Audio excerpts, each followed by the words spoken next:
humura sinagutaye, humura sinakwibagiwe, mucimbo c'umwijima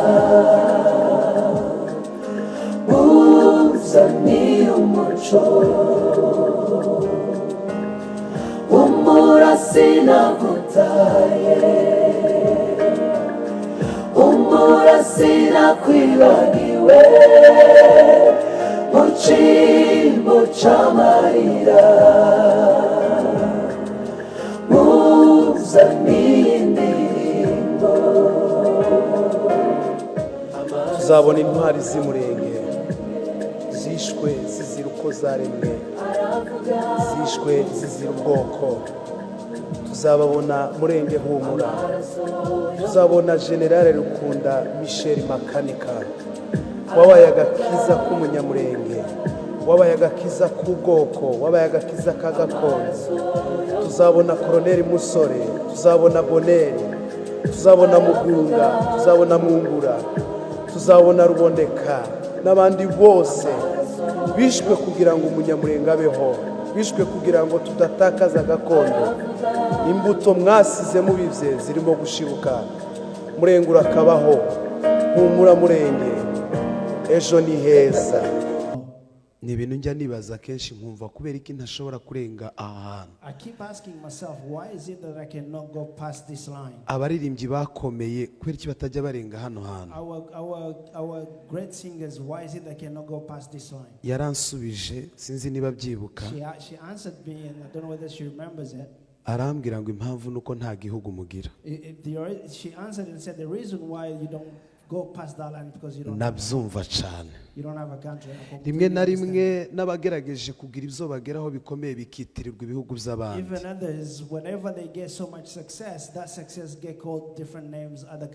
Ariko Imana ishimwe ko igiye kuduha igihugu. Abagore tungana bose baza basiga inzara. Naje nigeze kuzisiga.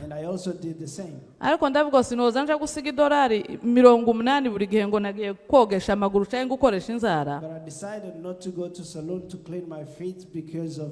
Undi muntu nansaba ngo mama nti womfasha amadolari 20. Mubwire ngo ntayo mfite. I don't have it because I've used it for the nails. Ukuye narabitekereje numva ni nicaha.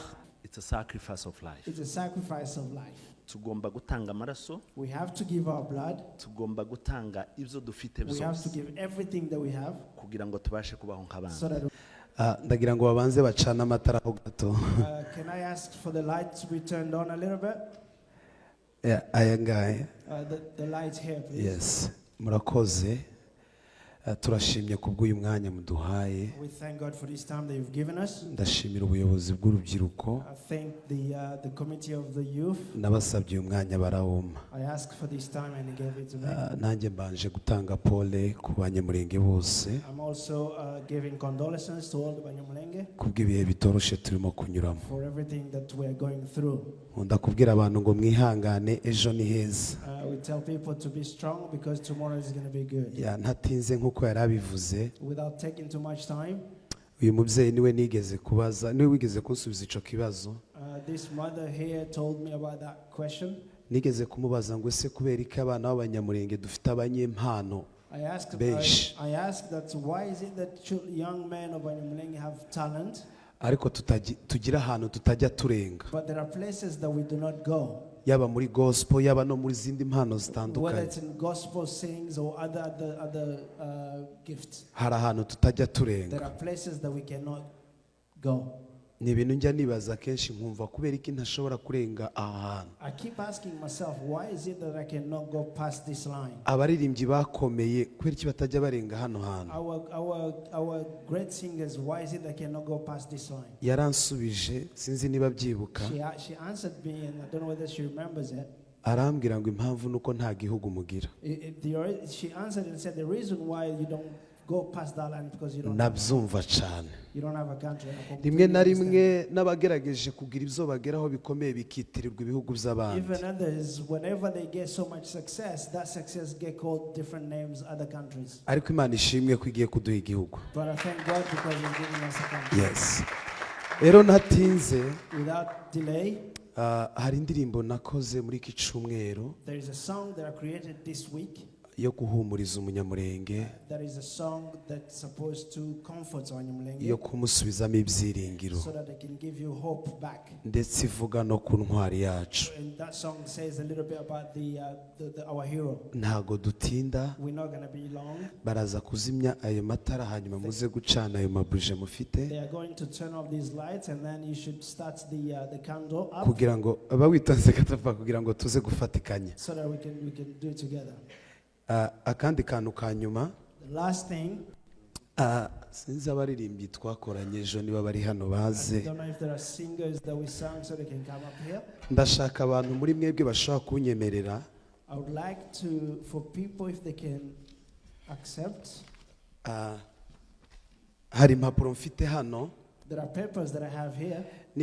nibiza kugushobokera urarumfatira hanyuma urufate gutya kugira ngo turubone, So kanzibasomere. these papers, I would Ya like muzibahe. you to have those papers and have them Uru displayed. nguru uru rwanditseho ngo turi amadubu.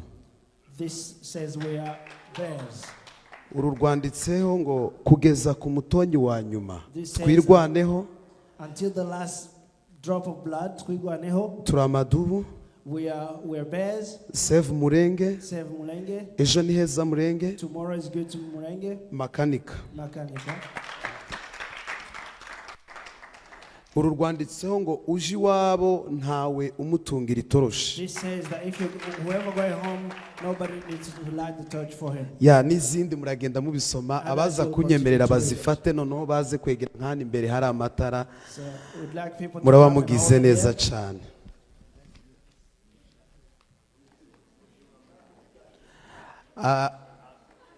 Ntacyo bitwaye, aba umuntu wese urukene barumuhe hanyuma muze hano imbere tuze guhagararana turirimbane indirimbo. Ya nk'abana batoya n'abandi b'abasore bakuru ntacyo bitwaye. Yes.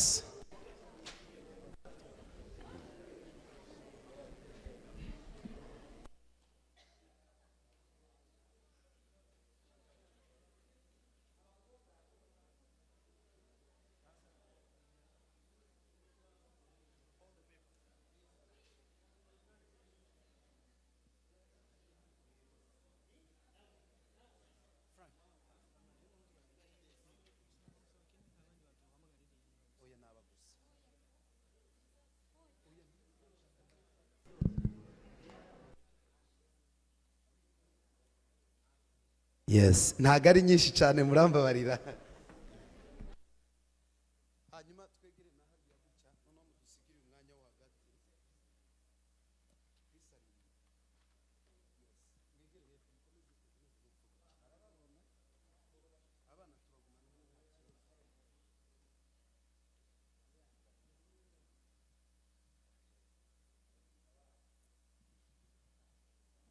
Yes.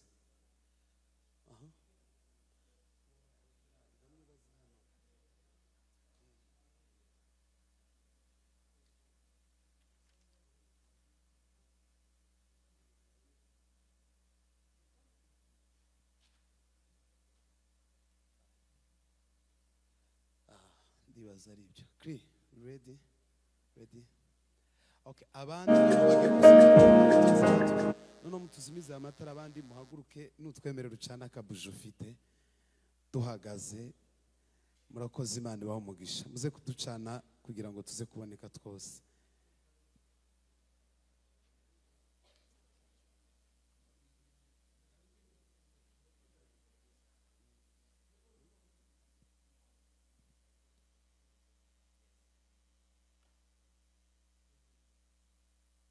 Yes, murakoze cyane. Muraza kugerageza muyazamure kugira ngo aboneke. Imana ibahe umugisha. Kri, are you ready? Okay, let's go.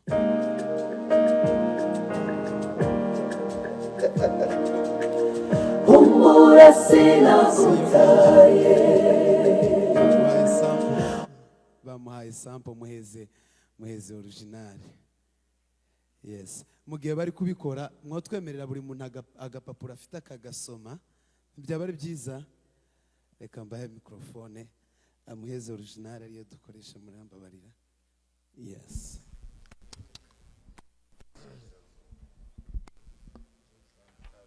Okay, reka nsome ijambo bampaye.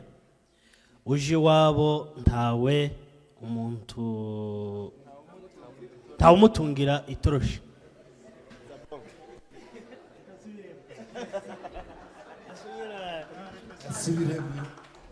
Ndasubiramo. Yeah. Uje wabo ntawe umutungira itoroshi. Ejo ni heza Murenge. Twirwaneho.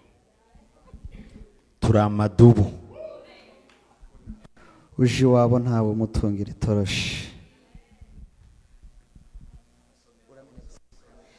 Uyu ni ejo ni heza Murenge. Uyu nawe ni turi amadubu. Uyu ni kugeza ku mutonyi wa nyuma.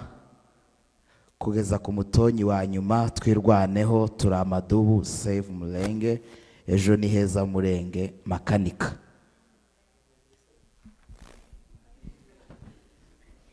Kugeza ku mutonyi wa nyuma twirwaneho turi amadubu save Murenge. Ejo ni heza Murenge makanika. Ejo ni heza Murenge.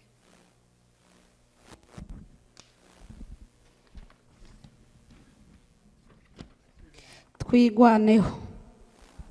Kugeza ku mutonyi wa nyuma. Ejo ni heza Murenge.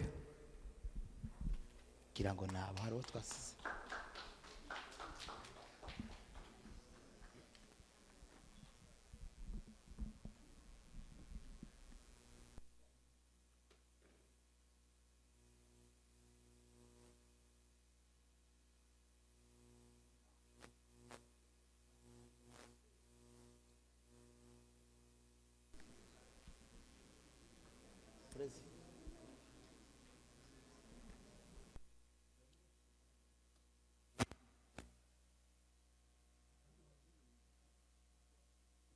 Indirimbo baracari ko bayishakisha ntirabura ariko mwihangane. Mu gihe dutegereje indirimbo, abantu badafite amakendozi muze kwatsa amatelefone yanyu nabyo nta kibazo.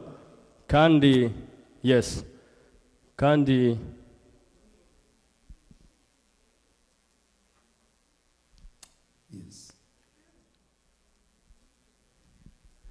okay, kandi turibuze turacafite umwanya wose. Mukomeze mwe muyishakishe nta kibazo. Take your time. Turacafite umwanya wose kandi turaja kugera muri section y'urubyiruko. Twiyegereje pasiteri kaze cyane. Uzuca bugufi cyane ugakabza nka kujya kwa makanika na Yesu neza. Kandi turabigukundira. Ni nawe mu pasiteri cyane ukunda kubana natwe mu rubyiruko. Mu bapasiteri bose mumukomera amashi. Ahubwo tuzomushakira izina. Tuzomushakira akazina. Ntabwo twomwita idubu gusa. Nimba tuzohuza idubu n'intare bihuye byoba gute? Twiyegereje na perezida wacu mumukomera amashi. Mumukomera amashi cyane. Twavuze ngo hano ntitwaje kubabara, twaje kwishima kuko twahawe ubuzima. Hari uwitanze ku bwacu kubw'igihugu cacu. So kubw'iyo mpamvu twebwe nk'urubyiruko hari ibyiringiro kandi hari icyizere yuko tuzabaho kandi tuzakibamo dutuje dutekanye. Hari abantu cyane cyane abazi Bibiliya barandusha. Ese wa wundi wagwanyije isezerano agakurikira abantu b'isezerano ninde? Farao Pilato. Ya ni Farao ya. Umva yagwanyije abantu bifitiye isezerano kandi bakamubwira ati Imana yabavuzeho bazotaha tuzobafata burundu. Aguma arinangira. So kandi twese turabizi Imana yatuvuzeho. Ubyange, ubikunde, ubyemere, ubishigikire, ubireke, it's okay. Tuzakibamo, uzadukurikira, hariho za Tanganyika hariya. So So bisobanura iki? We have to have a hope, kandi iyo hope igatuma dukora cyane. So ntabwo gusa twagihawe gusa ngo no, actually twaragihawe, turagifite. So twakomeje. Yes, kadukoreshe sample nta kibazo kubera ifite intuza nini, gigabyte nini yanze kujyamo hari, ariko sample ni bimwe nta kibazo. Murakoze. Okay, sawa, mude volume.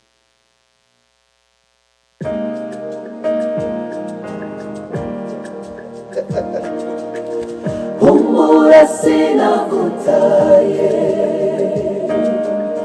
humura sinakwibagiwe, mu cyimbo cy'umwijima uzaniye umuco. Humura sinagutaye, humura sinakwibagiwe, mu cyimbo cy'amarira uzaniye indirimbo. Amaraso yo mu minembwe aravuga mwumva, amaraso yo mu mikenke aravuga mwumva, amaraso yo mu rurambo aravuga mwumva, amaraso yo mu mibunda aravuga mwumva. Bwoko bwanjye mufite amakuba impande zose, bwoko bwanjye munanishwe n'ibihe, umwijima w'icuraburindi urawuditse, ariko humura ufite isezerano. Zabashumbusha imyaka yariwe n'inzige, gakondo nasezeranye basogokuza, zayibaha muhumure bwoko bwanje, murenge humura ufite isezerano. Generale makanika uzahora mu mitima yacu, ntituzibagirwa imirimo wakoreye ubwoko bwacu, murenge humura ufite isezerano, murenge humura ufite isezerano. Amarira turira ni menshi, agahinda ni kenshi, ariko murenge we humura,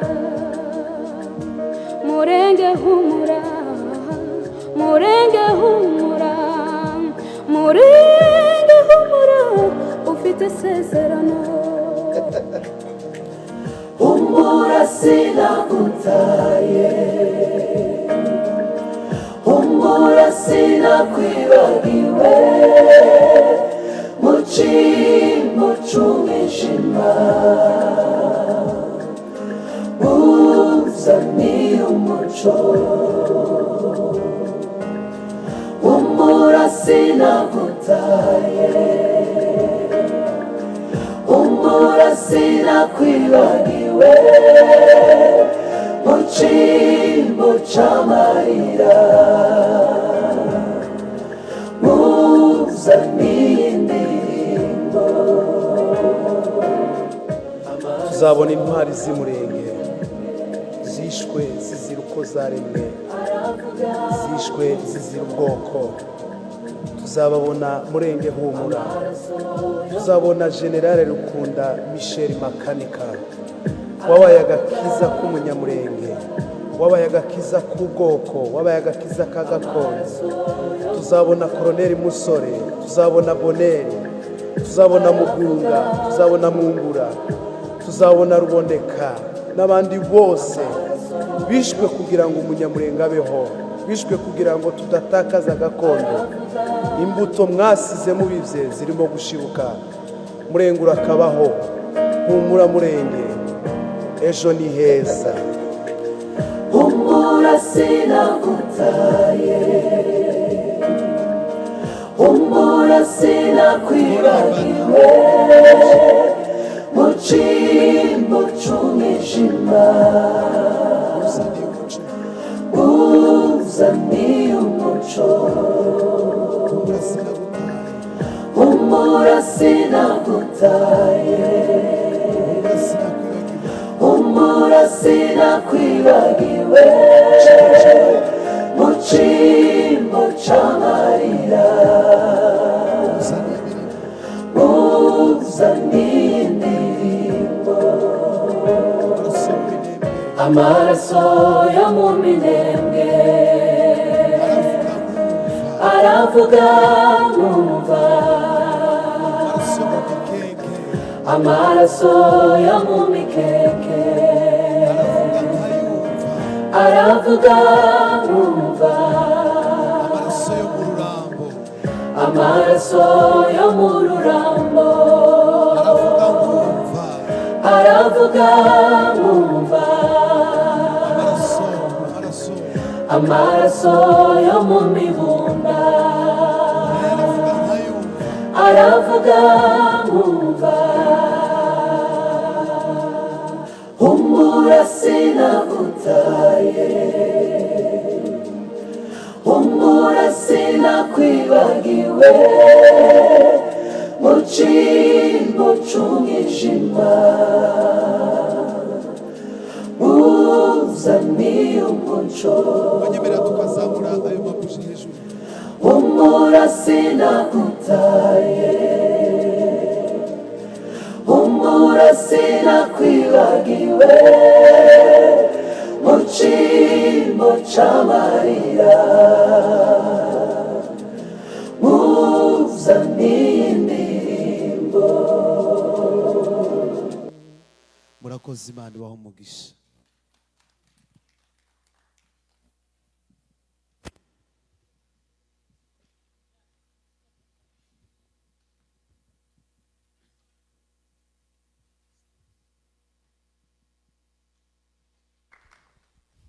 Mwiriwe.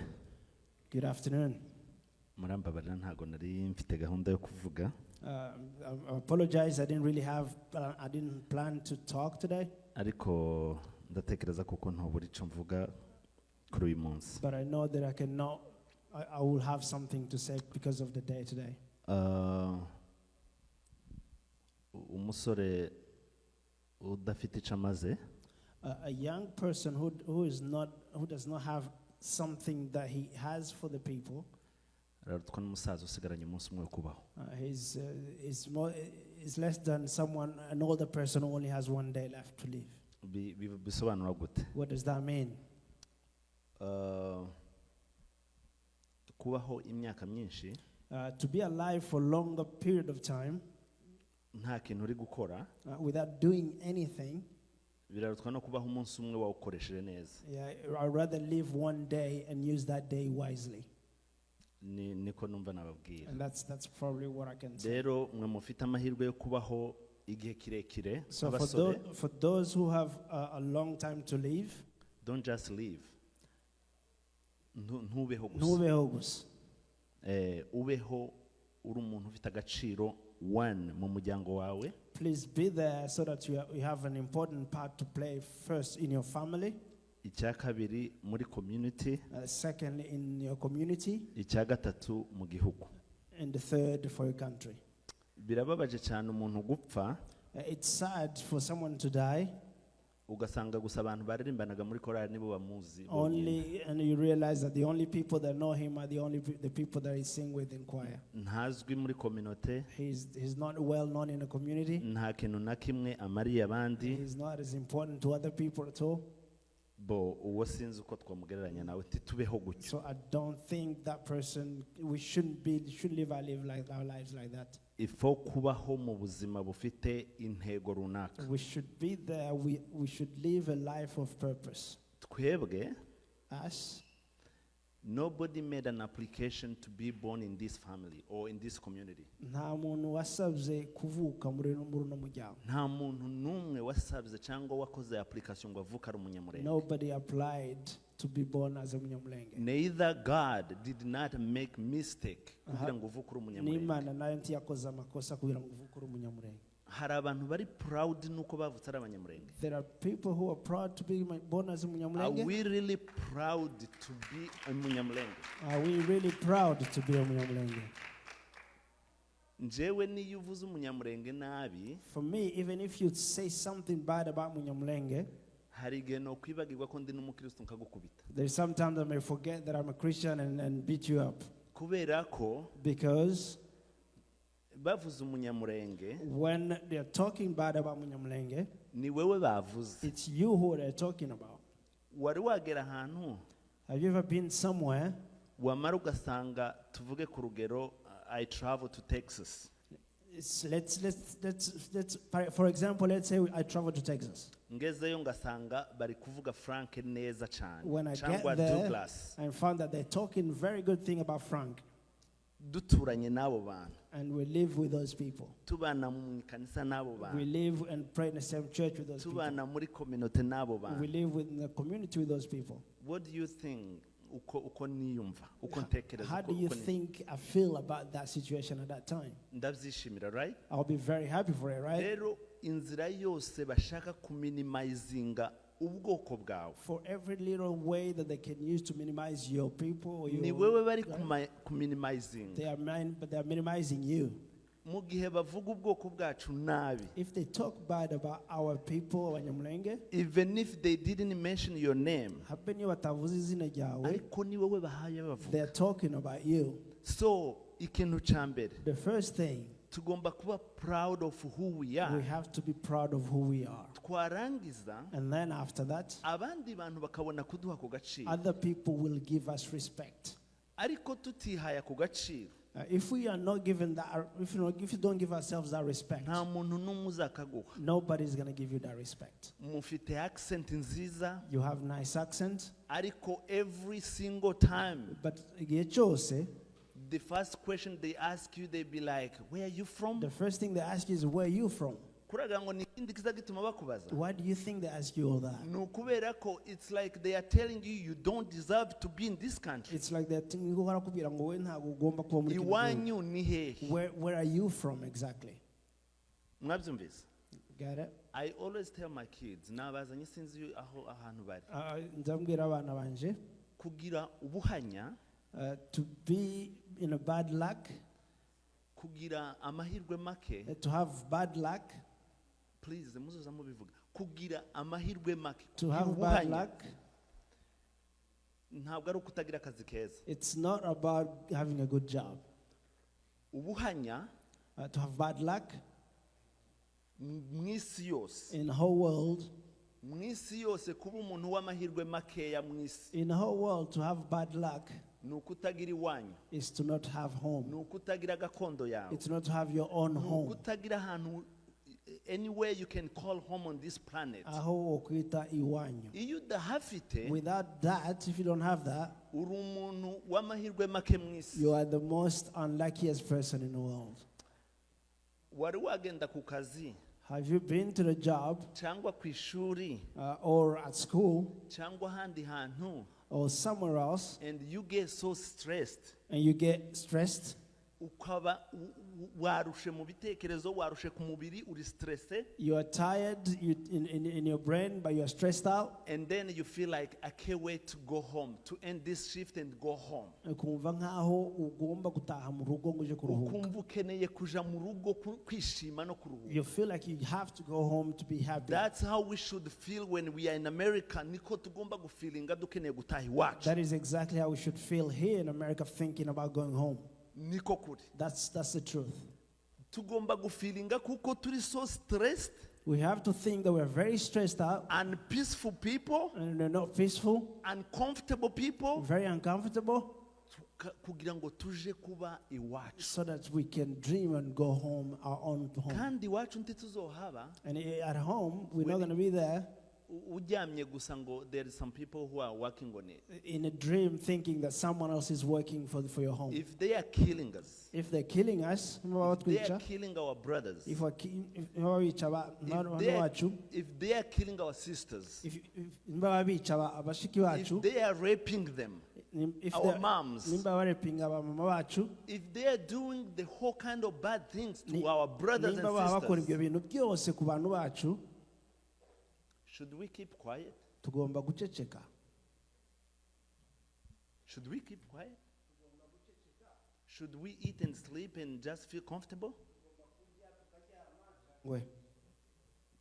That's your assignment. Niyo mpamvu a person like this hero, that is why a person like him, wahembwaga amafaranga menshi kuruta ayo uhembwa wowe. He used to get paid a lot of money more than you are earning today. Wari uyoboye thousands of military. Yayoboraga abasirikare benshi. Umugabo wari uzwi kugeza no kuri presidence. The person who was known even by the president. Avuga ngo aho kuguma kumva ivyo bintu. And he told himself that to hear all of this, aho kumva barumuna banje n'abakuru banje babatwika, to hear that his younger brothers and sisters being burnt alive on this planet, the only tribe,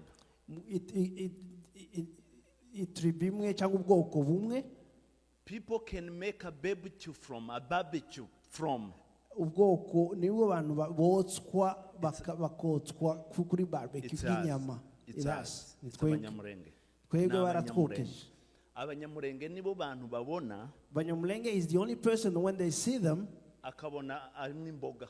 They see a Munyamurenge, they think there's food here, there's meat to be eaten. Ntamubona as a human being. They don't see us as a human being. Akamubona nk'imboga bruschette yorisha umutima. They see us as people they can burn and fry like a barbecue meat. And then you guys here in US, and now we hano muri America, ngo twicare duceceke, you sit down and keep quiet, dutuze, you feel peaceful, and then tuvuge ngo ubuzima nubu, and then you feel like ubuzima burakomeje. It's not. That's not how it should be. Ngiye gusoza. And I'm about to finish. Ni bande baza karirimbo? Who knows the following song? Kavuga ngo kibonge chanini vijana walihamia musituni mama. Murakazi? Do you know that song? Do you know that song? Does anybody know that song? Ba Frank ntibazayiririmba niyo mpamvu mutayizi. Frank doesn't sing this song, that's why you don't know. Cyangwa ba Bonke ari. Or Bonke don't sing this kind of song. Uzi impamvu iyo ndirimbo, uzi abantu baririmbye iyo ndirimbo? Do you know who sang those songs? Ni abakobwa nk'aba ngaba. These are young girls like you.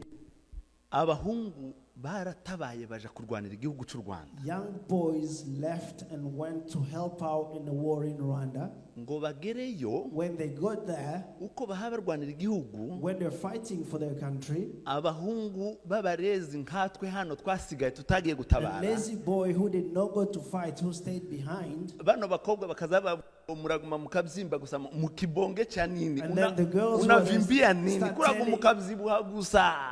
Abantu vijana wenzenu walihamia wapi? Musituni. So these girls start telling these lazy boys who did not go to war and say, why are you guys sitting here? You're all fattening up, becoming big. But the real boy are the boys who went to fight in war. McDonald's ose ni murinshi. McDonald's, it's us who eat with McDonald's. Burgers aho ziri zose all the burgers you eat here is just here. Za Chinese zose murahazi. All the Chinese restaurants, you know where it is. Gusa negeranye umubiri. And we're just sitting there eating and getting fat. Vijana wengine wamehamia msituni. But other boys went to fight for our country. Nobody kuri iyi si ugukunda. Nobody that loves us. No one that will fight for you. Nobody is going to fight for Abanyamurenge if you are not Abanyamurenge. You may not fight on the front line, but you can fight in all means. You can fight a war in different ways. Kuri social media. You can fight on social media. In advocacy. You can fight using advocacy. You can fight giving up some money. There are ways to fight the battles. That's why we are here. Niyo mpamvu turi hano. That's why we live. Niyo mpamvu turi ahangaha. Remember Dr. Freddy, I'm quoting him in two words. Dr. Freddy. Dr. Freddy, when he came here, muri mobilisation last time. When Dr. Freddy was here in a mobilization last time, he told us two things. There was a lot. Those are the two things that I remember.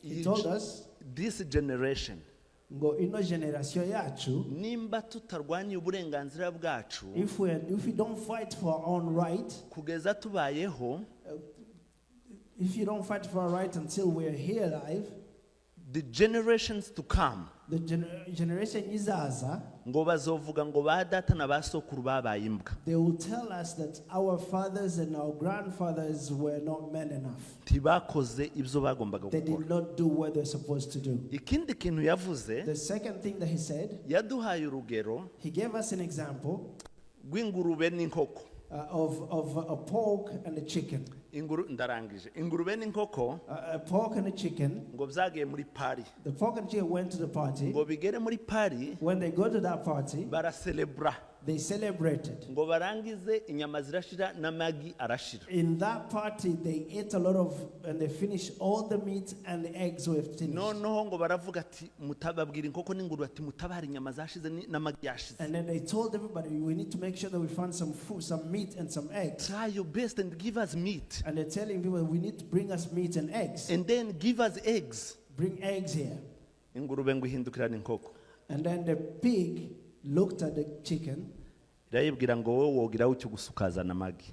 The pig told the chicken, you can do something and bring us some eggs. Ariko njewe, but me, kugira ngo abantu babone inyama, so that people can get meat, that will take my life. They'll have to take my life. It's a sacrifice of life. It's a sacrifice of life. Tugomba gutanga amaraso. We have to give our blood. Tugomba gutanga ibyo dufite byose. We have to give everything that we have. Kugira ngo tubashe kubaho nk'abandi. So that we can live like everybody else. God bless you so much. But thank you for this time. Ntabwo nari nagasabye. I did not ask for it. Ariko nari natekereje ko ndi bugasabe. But I thought about asking for a time to speak. Murabona ko hano muri abasore mwese. I see that you are all youth here. Ariko naje nyine kubera iyo mpamvu. I came here for that reason. Okay, ndafashe umwanya munini. Without taking so much time. Kuko bababwiye iby'abagwanashaka. Because they've just told you about the bagwanashaka. Nimba mubona iwacu bariho uyu munsi yakiriwe umuntu.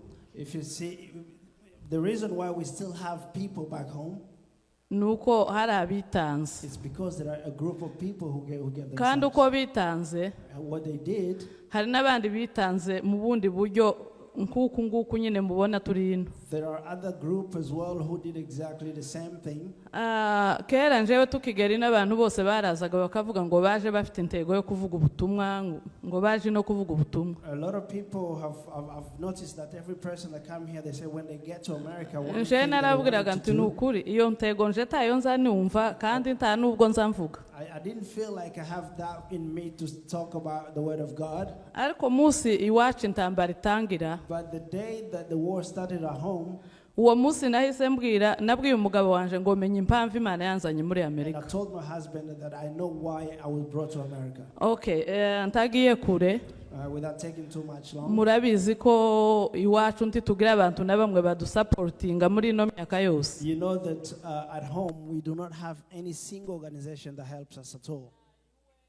There is no UN. Ta UN. There is no UN support. Izifasha izindi mpunzi zihe zicwa. UN that supports other refugees except us. Nta munsi numwe baduhaye habe n'ikirengeti cyo kuyorosa. There is not even a single time they gave us anything. Nza nibaza impamvu ngavuga ngo none Imana yarabikoze gusa kugira ngo itwereke kuko ariyo yotubeshaho kandi ari itubesheje. I ask myself this, why does God permit for this to be? I think he was trying to show us that the kandi itwigishe no gukora. So that they can teach us how to do. Abantu b'iwacu babayeho barajya barambara. People from home used to live a good life. Kugeza uyu munsi. Until today. Intwari nkizi ziratwitangira. Heroes like these ones came up. Ntitwashira. They did not finish. Imana niyo itubeshejeho niyo ya mbere. Only God has protected us. Ariko kandi zikoresha abantu. But God uses the hands of man. Nagiraga ngo mvuge nimba ubu ngubu muhaye mubona ko intwari nkizi zihe zigwa ku rugamba now that you're seeing heroes like these ones are dying on a field, kandi nabo bakeneye abandi bantu behind. but they need people behind them. Ntabwo ari ukuvuga ngo mwese mugende ku rugamba. It's not to say that all of you should go back home and ushobora kutagira uwo muhamagaro, you may not have that calling, ariko ugakora umupfuko wawe. but you may have a calling when you Nje ubushize naravuze ngo nimba abandi basore kamwe I said if other youth bahaye bagwa ku rugamba bagatanga amaraso nk'uko batubwiye, other youth are dying on a front field, dying inkoko ngo yaravuze ngo reka igenda ishaka amagi iyitanga kubyo ifite. the chicken said I'm going to give eggs because that's what I have, ariko ingurube yo ngo iravuga ngo kuvuga nanje nzamsibuka ibyo bintu sinza mbireka. but the pork said because of that ati nje kuvugaga ngo nkontribuwe muri ibi birori, so me as a pork, the only way that I can contribute to this party, bagomba kumbaga nyine nkaribwa. cut me and use my meat to nimba abandi baratanze ubuzima bwabo ngo bapfe, if other people gave up their lives and died, umusore wese wicaye hano, every young person that's sitting mwese mwakagombye kuba abagwanashaka ndetse mukavuga ati nimba abakecuru nk'abariya nk'uku kwanje, you should have thought and say if all the people are doing this, nimba ntanga ifaranga z'abagwanashaka, if I'm giving money for Gwanashaka, ngatanga ifaranga z'umusanzu w'amahoro, and then I give the contribution for my own, ngatanga n'izindi ntobabwira, and then I give other money. wowe musore cyambere abasore hano ni bake muri mwebwe mufite mortgage. You as a young, you don't have a lot of expenditures. You don't abenshi hano abasore bakiri mu mazu y'ababyeyi, youth here still live with their parents. n'udafite umubyeyi hano aracafite abarumete babana, And those who don't have parents have roommates, bivuga ngo n'amabills yanyu ntangana which n'ayanje. means even your own bills are not as much as my bills. mwari kumva ko ntiyahaguruke bariya gusa bahagurutse. I think we should get people to, you should be part of this group than the young ones are. mwebwe namwe nimba mufite ishaka nk'umutima w'intwari nka ziriya zumva ko zotanga ubuzima bwayo kubw'abandi ngo tubeho, If you're passionate about your home and if you're passionate enough like these heroes, you should be part of that group as well. abagwanashaka niba batanga 50 buri kwezi hejuru y'izi za mahoro, If Gwanashaka give extra $50 on top of the $20 that Mahoro gives, mwebwe kubera ko abo mungana aribo bari ku rugamba bahaye bapfira ubwoko, you as a youth, because the youth are the one who are fighting on a field, nje numva ko umwana wese uri hano cyangwa umusore wese mbita abana kuko mwese ahangaha no babyara, I feel like you as kids, and because I know I can be your mother here, mwakagombye no gutanga ijana mukavuga ati nje kuko ndi umusore, you're supposed to give even $100 a month. kuko dufite inkomeri zidaharugwa hariya, Because we have a lot of young ones who have been injured. zidafite n'aho zivurirwa. They don't even have hospitals where to cure them. mwakagombye nibura kuvuga ati njewe ngiye buri kwezi nzoza ntanga $100. I should have probably think that you should take a decision and say even per month I will probably giving $100. nimba uzofata extra shift If you're going to take an extra shift, mukaza mutanga ayo so that mafaranga, you can give that $100. cyangwa se basi niyo 50 nkatwe abakecuru Even dutanga, the $50 that we are giving, mukaza muyitanga ya buri kwezi. that should be one of the things we should be thinking about. abumva ko bo babagwanashaka, Those who really want to be part of abumva ko the boshigikira bariya basore those who batwitangiye, feel they can contribute and help those people who are fighting. ntihagire usigara wicaye, Please don't stay back. ntihagire usigara wicaye rwose, mwongere muhaguruke. abakobwa ejo bundi mwabonye abakobwa muri Kenya bagiye ku rugamba, Especially the young girls, you saw a lot of young girls in Kenya who stood up and went back home. hari umugore wabwiye umugabo we ngo nagende, mutekereze kubwira umugabo we ngo agusige. There is a wife who told the husband that I'm going to the front. umugabo aranga ngo yanga, afite umwana w'amezi ane aragenda. So the wife told the husband to go and help out, but the husband refused, but the wife decided to go and he left the child at home. uwo mukobwa bamugaruriye muri Kenya, ntabwo bamugaruriye muri Uganda, ntabwo ari amakuru. That young girl was returned from Uganda. It's not propaganda. But nimba abandi bahaye bumva iryo shaka rigurumana mu mutima, if other people have that passion within them, abakobwa muri hano, young girls like you, what can you do? what can you do at this time? hariho abakobwa bakeneye support, There are girls who need your support. ahubwo nimba mutaje no mu bagwanashaka, I think you should come and join them. mwakagombye kuorganiza na groupe yanyu y'abakobwa nk'uko abamama tworganiza groupe z'abamama, If you don't want to join the Bagwana Shaka, at least you could create your own group of young girls. mukumvisha kabitari ibintu byo kuvuga ngo ni ibi bya hano ngo bikabajya mu mutima so that that thing, that cause can go into your heart. ubwoko bwacu ko burashira Our people are dying. ariko Imana ishimwe kuko tutazoshira kubera intwari But zatwitangiye thank God we have heroes like these ones who are fighting for us. turiho kandi tuzobaho We are there, we'll continue to live. yaravuze ngo turi amadubu He said we are bears. mu cyumweru cya nyuma speech ye ya nyuma The last speech that the general gave, yaravuze ngo tuzohaguruka nk'amadubu he said that we're going to start and fight like bears. you need to be part of that You guys need to be part of it. umuntu wese agomba kumva ko ari idubu Everybody should feel like they're bears. kuba idubu ntabwo ari mu kanwa To be a bear, you don't have to. you need to say sacrifice it. something You have to participate. abasore muri hano mwovuga ngo makedona zinga mu kwezi nzareka kurya makedona kabiri cyangwa za chipole cyangwa ibindi muzamujya If you decide not to go to McDonald's or Chipotle once a month, wobona contribution yo ku you kwezi will get $20 to participate. online boxes ziba mu wanje nimba namwe abanyabanyu abandi basore muzamuzikora The online boxes baza baparika imbere y'inzu that they buy online, the Amazon boxes. Amazon boxes every day in front of the house. If you stop buying things on Amazon for a month, uvuze ati ndaskipinga once a month sinzagura ikintu if you skip at least once a month that you don't gotta buy something on wobona Amazon, contribution you will get that contribution. tuvuge ku badafite n'utuzi kuko ndabizi mwe benshi muri abanyeshuri Yeah, let's say those who work. uvuze ngo ndareka gusiga inzara kangahe If you say you're not gonna go to the salon for your nails for once, wobona amadolari ijana you'll get $100. murabona nanje nubwo nkuze Even me, now that I'm a little bit older, sinkuze cyane I'm not that old. abagore tungane bose baza basiga inzara The women who are the same age as me, they go to salon. naje nigeze kuzisiga And I also did the same. ariko ndavuga sinoza nje gusiga idolari 80 buri gihe ngo nagiye kogesha amaguru cyangwa gukoresha inzara But I decided not to go to salon to clean my feet because of that. undi muntu nansaba ngo mama nti womfasha amadolari 20 If someone called me and said, "Can you give me $20?" mubwire ngo ntayo mfite and I'll say, "I don't have it because I've used it for the nails." ukuye narabitekereje numva ni n'icaha I even thought about it and think it's a sin. nobikora byose mbishoboye ariko nimba ntabishoboye noreka kimwe ngafasha undi muntu I can do that once, but if I don't, I'll have that this one. murakoze iyi ni invitation yo kuvuga ngo umusore wese uri hano umukobwa uri hano mwiyandikishe murakoze